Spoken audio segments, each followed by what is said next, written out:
ഇനി ഈ വാർത്താ ദിനത്തിലെ സമഗ്ര വിവരങ്ങളിലേക്ക് നമ്മൾ പോവുകയാണ്. നമ്മുടെ പ്രതിനിധികൾ വിവിധ മേഖലകളിൽ നിന്ന് ചേരുന്നുണ്ട്. തിരുവനന്തപുരത്ത് നിന്ന് MG പ്രതീഷ്, കൊച്ചിയിൽ നിന്ന് വിപിൻ സി വിജയൻ, കോഴിക്കോട് നിന്ന് മിഥില ബാലൻ. ആദ്യം കൊച്ചിയിലേക്കാണ്. വിപിൻ സി വിജയൻ ചേരുന്നുണ്ട്.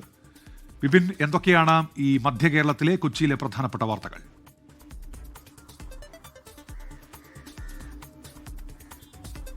ഉന്മേഷ്, പുതുവത്സരത്തെ സ്വാഗതം ചെയ്യാൻ വേണ്ടി എല്ലാവരും തന്നെ തയ്യാറായിരിക്കുന്നു എന്നുള്ളതാണ് ഏറ്റവും പ്രധാനപ്പെട്ട ഒരു വാർത്തയായി ഇന്ന് വരാനുള്ളത്. കാരണം നമുക്കറിയാവുന്നതുപോലെ തന്നെ കൊച്ചി വൈബ് ഇതിനോടകം തന്നെ ആ ഒരു പുതുവത്സരാഘോഷത്തിലേക്ക് മാറിക്കഴിഞ്ഞു. ഫോർട്ട് കൊച്ചിയാണ് ഇന്നത്തെ ഏറ്റവും ശ്രദ്ധാകേന്ദ്രമായിട്ടുള്ളത്. പരേഡ് ഗ്രൗണ്ടിലും വെളി ഗ്രൗണ്ടിലുമായി 2 പാപ്പാഞ്ഞികളെ ഇന്ന് കത്തിക്കുന്നു എന്നുള്ളത് എടുത്തു പറയേണ്ടതാണ്. അതുകൊണ്ട് തന്നെ ഒരു പൂഴിയിടാൻ പോലും സ്ഥലമില്ലാത്ത അത്ര തിരക്കാണ് കഴിഞ്ഞ കുറേ ദിവസങ്ങളായി തന്നെ കൊച്ചിയിൽ അനുഭവപ്പെടുന്നത്. ഇന്ന് അതിൻ്റെ ഇരട്ടിയാകുമെന്നുള്ളത് തന്നെ പോലീസ് തന്നെ കണക്ക് കൂട്ടുന്നുണ്ട്. അതുകൊണ്ട് തന്നെ ഇന്ന് നിയന്ത്രണങ്ങളും വലിയ രീതിയിൽ തന്നെ നിയന്ത്രണങ്ങൾ ഒരുക്കിയിട്ടുണ്ട്.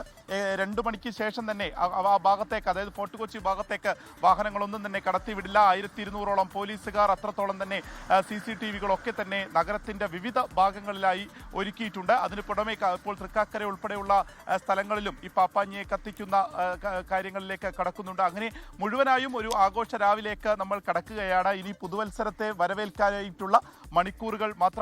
ഇവിടെ മാത്രമല്ല, ഇപ്പോൾ ആലപ്പുഴ ബീച്ചിലേക്ക് നമ്മൾ നോക്കുകയാണെങ്കിലും തൃശ്ശൂർ ഗ്രൗണ്ടിലേക്ക് നോക്കുകയാണെങ്കിലും അവിടെയൊക്കെ തന്നെ ഈ ഒരു പുതുവത്സരത്തിന്റെ ആഘോഷത്തിലേക്കാണ് ഓരോ നിമിഷവുമായി കടക്കുന്നത്. അപ്പോൾ അത്രത്തോളം ഒരു ഒഴുക്ക് കേരളത്തിൽ മാത്രമല്ല മറ്റ് സംസ്ഥാനങ്ങളിൽ നിന്നും വിദേശികൾക്കായി പ്രത്യേക പവലിയൻ ഒരുക്കുന്നു. അങ്ങനെ പൂർണ്ണമായും സജ്ജീകരിച്ച് കഴിഞ്ഞിരിക്കുന്നു, സജ്ജമായിരിക്കുന്നു കേരളം പുതുവത്സരത്തെ ആഘോഷിക്കാൻ.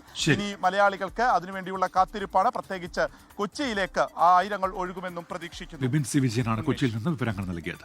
ലോകത്തെവിടെയായാലും ഏത് സമയത്തും 24 വാർത്തകളും ഓഗ്മെന്റഡ് റിയാലിറ്റി പാക്കേജുകളും എക്സ്പ്ലെയിനറുകളും വിശദമായി കാണാൻ ഞങ്ങളുടെ YouTube ചാനൽ നിങ്ങൾക്ക് സബ്സ്ക്രൈബ് ചെയ്യാം.